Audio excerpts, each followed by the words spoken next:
আচ্ছা বাবা, মা তোমার কে হয়? মনে মনে কহিলাম শ্যালিকা, মুখে কহিলাম মিনি, তুই ভোলার সঙ্গে খেলা করগে যা, আমার এখন কাজ আছে।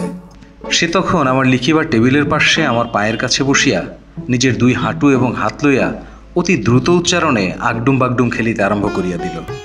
একদম বাগডুম ঘোড়াডুম সাজে, ঢাক ঢোল ঝাঁঝর বাজে। আমার সপ্তদশ পরিচ্ছেদে প্রতাপ সিংহ তখন কাঞ্চনমালাকে লইয়া অন্ধকার রাত্রে কারাগারের উচ্চ বাতায়ন হইতে নিম্নবর্তী নদীর জলে ঝাঁপ দিয়া পড়িতেছেন। আমার ঘর পথের ধারে। হঠাৎ মিনি আগডুম বাগডুম খেলা রাখিয়া জানালার ধারে ছুটিয়া গেল এবং চিৎকার করিয়া ডাকিতে লাগিল, কাবলিওয়ালা, ও কাবলিওয়ালা! ময়লা ঢিলা কাপড় পরা, পাগড়ি মাথায়, ঝুলি হাতে, হাতে গোটা 2-4 আঙুরের বাক্স, এক লম্বা কাবুলিওয়ালা মৃদুমন্দ গমনে পথ দিয়া যাইতেছিল। তাহাকে দেখিয়া আমার কন্যারত্নের কিরূপ ভাবোদয় হইল তা বলা শক্ত।